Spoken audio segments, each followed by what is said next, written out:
Hey there, everyone. I am the Perpetual Noob, and welcome to my YouTube channel.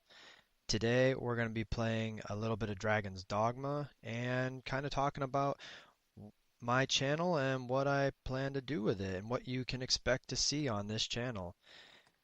So first off, let me just kind of talk about where we're at with Dragon's Dogma. Obviously, it's not a brand new playthrough. I do actually have about 40 hours in this particular playthrough. This is my first ever with Dragon's Dogma. I know I'm kind of behind. I was a little behind on the times, but when I originally tried out the demo, I just didn't. I just didn't understand I didn't understand it, I guess. I didn't like the combat. I didn't understand what was going on with the secondary skills, primary skills, and I just said, you know what, it's not for me. And then actually about a month or so ago, my brother was talking to me about some games he's been playing lately, and he said, "Oh, have you tried this Dragon's Dogma?" And I said, "Well, yeah." And he said, "Oh man, it's so much fun. I've been, been playing it a lot, and it's a great time. And you've got this pawn system, and we can trade pawns and stuff. It'll be so cool." And I said, "Okay, you know what? I guess I'll give it another try." Um, my brother's pretty smart about these sorts of things, so I said, "Sure, why not?" And I picked it up and uh, I played through the tutorial level again, and it was like it finally clicked. I finally understood that, oh, hey, I have a light attack and a heavy attack, but that doesn't mean I'm going to be comboing these things like it's Bayonetta or God of War. No, it's just different ways to swing, different ways to hit. And then I've got my primary and my secondary skills, and I use those a lot because those are really handy. So I finally started playing the game, and it actually became pretty fun. Obviously, because now I'm, like I said, 40 plus hours into it. As you can see, I'm level 42 already.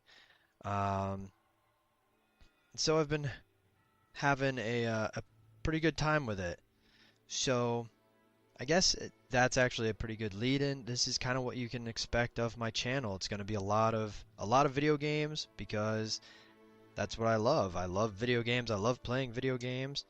And so this channel is going to be mainly me playing video games and me providing commentary to those video games as I play them. Right now, this is actually some post commentary that I'm doing here. There will probably be a lot of post commentary early on as I'm still getting used to capturing my footage and applying, dialogue to said captured footage. But then there will be some live commentary, and it's not going to be just Dragon's Dogma. Dragon's Dogma is not the only game that I play. I do play actually a lot of different games, and hopefully I'll get to start putting that sort of footage up too for other games. I've no patience for pomp. Oh, I'm a man of substance, you see. I've a policy of speaking only with folks possessed of their own will. We've our own ways of testing the strength of a fellow's will.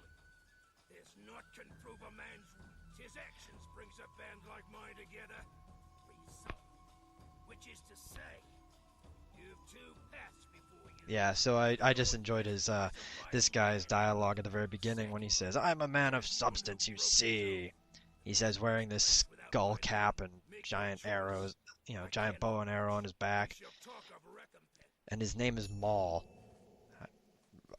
Quite obviously, then he is a man of substance. Anyways, what was I? Oh, right, my channel. So that's really what this is going to be about, and I do apologize that I've kind of forgot where I was in my own story. It's kind of what will happen. I do tend to go on tangents, end up with non sequiturs, that sort of thing. Um, but that's going to be primarily my channel is video games, gameplay, and commentary. Commentary about the game, commentary about the world, like world news, probably some commentary about life in general, and I hope you guys enjoy. So now we're actually gonna get into the game itself, what I'm doing, why am I doing it. Because right now, you saw me just pick up a bottle of Wormwood perfume, and I swear I'm going to pronounce it as Worm, even though the game is constantly pronouncing it as just Worm because it's spelled with a Y, and the English, you know, the English major inside me is screaming that that must be pronounced appropriately. Though actually I'm not an English major, but just bothers me. Anyways, just came down to this bandit camp to pick up that Wormwood perfume because it was related to a quest that I had just finished up actually. I just finished an escort quest, which I swear this game it's probably actually the toughest quest type in this game are the escort quests because you're given a charge to protect and get from one location to another. Mind you, most of these times you've got to cross the entire continent, and yeah, there. See, look at that. There I am, just standing around taking a couple of pot shots from our enemies because I'm not even sure why they're attacking us when the bandits inside the castle weren't attacking us at all. We take 5 feet out, and the bandits are now trying to kill us. So these escort quests are incredibly difficult. I feel like they're the most difficult quests of the game because your charge, yeah, you're able to heal the NPC, that you're supposed to be escorting, but oh geez, yeah, that's a bit of why I call myself a noob. I totally whiffed on that pommel smash, trying to stun the guy. Just didn't know the range and completely missed on it. Didn't with the next one, but like right there. But that's what you're gonna see. You're not gonna. If you're here for pro play, those are flashes of brilliance for me. When those happen, I'm not at that level.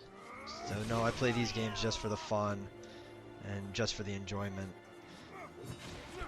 So, anyways, these escort quests, you can heal the charge. Sure, you can heal the NPC you're supposed to be, escorting somewhere. But if they drop, that's it. You can't pick them up like you can with any of your NPC party members, like here. All of these members that are with me, if they fall, I can run over to them and aid them and get them back on their feet. But once you're escorting somebody, if they're down, that's it. And I swear that this game intentionally sends the bigger monsters after you, like the griffins and the chimeras, which actually you'll get to see a chimera a little bit later on. But I swear they send those after you only, or you get a higher chance of running into them when you're on an escort quest.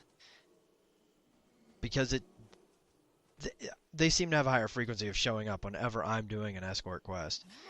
And what sucks is those guys, the chimeras and the griffins and the bigger monsters, they come straight for you. They don't seem to pay attention to the same aggro mechanics as the standard humanoid enemies or the smaller enemies like the wolves. Right now I have a fighter in my group because I need some sort of crowd control. As you can see, I am currently playing as a warrior, the warrior vocation, and then I have a mage, and my main pawn is a sorcerer. Well, we don't really have any crowd control with that, so I always have a fighter with us so that she can bang on her drum, bang on her shield like a drum, and she can taunt at all the enemies and get all the aggression focused on her. But against the bigger enemies, the big monsters, such as the chimeras and the griffins, and those are the big ones. Oh, cyclops, ogres. They don't seem to behave, or yep, another whiff pommel smash. They don't behave with the same and react the same way to the taunts from a fighter. So when you're escorting somebody, those giant monsters they'll just kill off whoever you're escorting, and it's the reloading system in this game is not is not the most intuitive. Swing and a miss. Round 2, swing and a miss.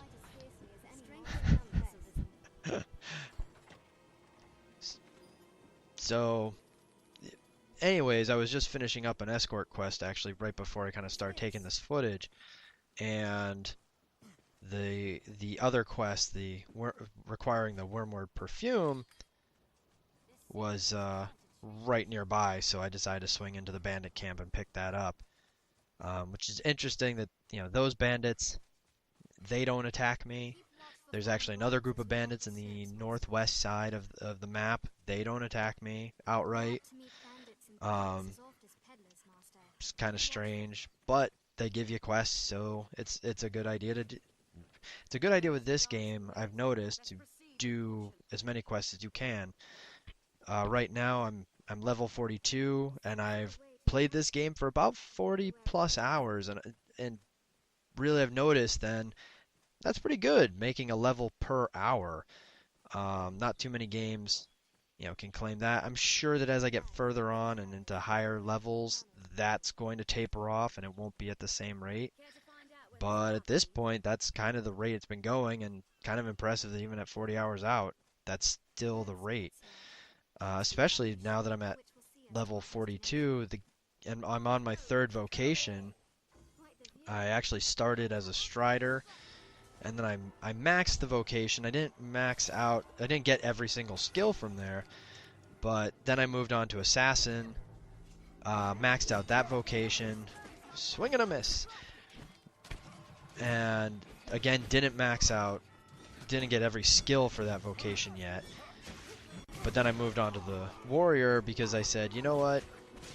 I want a giant weapon. I saw a couple pawns that were warriors and saw them carrying giant swords and went, oh yeah, I need to do that. You can thank Cloud Strife for that. that jerk with his giant weapons, and ooh, yep, that's me, totally hacking at one of the Brand Soren soldiers. Which is kind of weird that I wasn't able to hurt him before, and he doesn't seem to care that I'm hitting him now. But I am hitting. I did hit him. Thankfully, he didn't seem to mind. What an upstanding soldier not to mind when I just start randomly, murdering him. Oh, yeah. And the other Grand Soren soldier just walks on off, thinking, whatever, it happens. You're the Arisen, it's fine. So, I'm on my 3rd vocation. I'm working through the warrior one, and I think I am going to actually take the time to not only just max out the vocation, but actually max out and grab every single skill available to me through the warrior path. And I actually don't know if I guess my next vocation would need to be fighter, because I look at the skills and the augments that my fighter has with me, and they're pretty great. I would love to have the skill that just gives me augmented strength, because right now I have the assassin skill that gives me augmented strength, but only at night. But right now, when it's nighttime, my strength goes up to somewhere near 900, which is pretty awesome. So now I'm back in Grand Soren. I used up a fairy stone specifically so that I could deal with this Trials and Tribulations quest, specifically because it's the only quest so far that I've seen that actually has enforced some sort of deadline.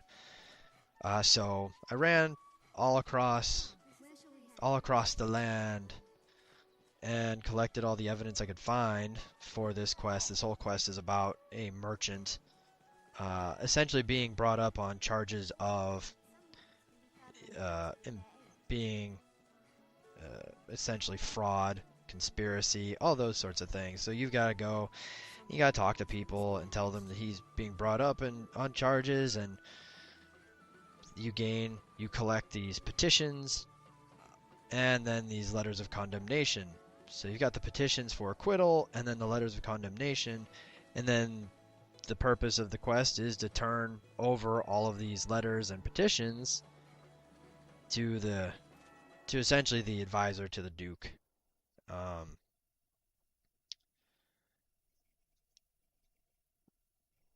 which honestly was pretty easy. You actually end up encountering one guy who says, "Well, hey, you can buy either of those or however many you want from me." Which oh, did you see the little yellow question mark? That means that she's part of another quest. The red question marks means they're part of the quest I've selected as my primary quest. And here's that dude. Here's the advisor to the Duke, and I've got to now hand over my evidence to him.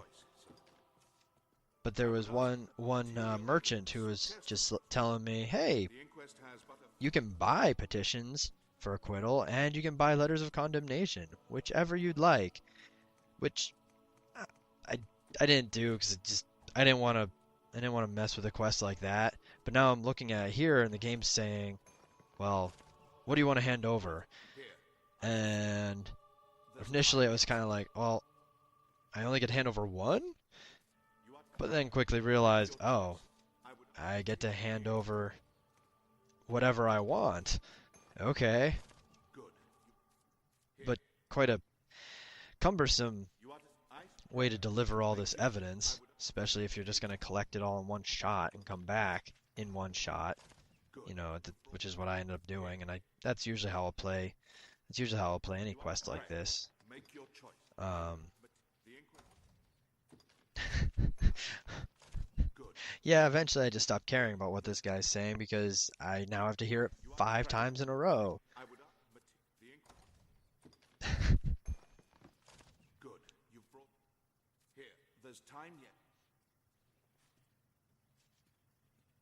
So there we go. And of course, this quest, though, even though it says it's near the deadline, it's not even close. I'm able to. Yeah, I guess I decided to just kind of have a little dance party by myself in the Duke's chamber.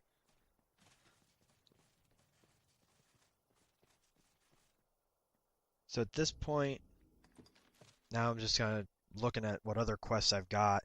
Again, I've got tons of the kind of standard RPG quests you'll see. Kill so many enemies, kill so many enemies in this location, that sort of thing. And then I do have this one other quest, this No Honor Among Thieves, which was given to me by Maul, which I decide, I guess, I'm going to go work on that quest next. So take a look at the map. Map's actually pretty handy. I do like that they at least mark your various locations you got to go. Actually, I shouldn't say for most, but for some of the quests.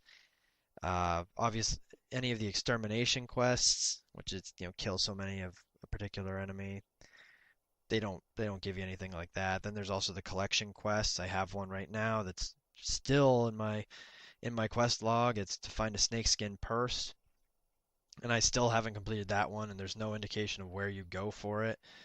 And despite the fact that I've collected a bunch of snakeskins, I still have no idea if I could even make that into a purse. And the game is, you know, the game world, I should say, is pretty large. Showing just there's this giant mass of emptiness that I still haven't been to yet. So even though I'm 40 hours in, and I originally thought towards like the middle of the game, perhaps, there's still all of this space that I still haven't explored. I still don't know what's there. So clearly, I still have quite a ways to go.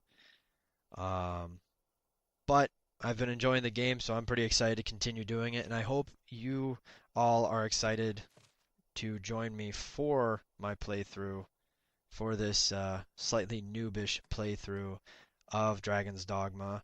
So thanks again everyone for joining me as I hack and slash my way through Dragon's Dogma. If you wouldn't mind, I'd really appreciate it if you left some feedback below, as this is my first YouTube video. Any comments on the audio quality, video quality, commentary itself would be greatly appreciated. I know the channel's a little bare right now, but bear with me. It is going to be updated, and there will be more episodes of Dragon's Dogma coming, so I hope to see you next time.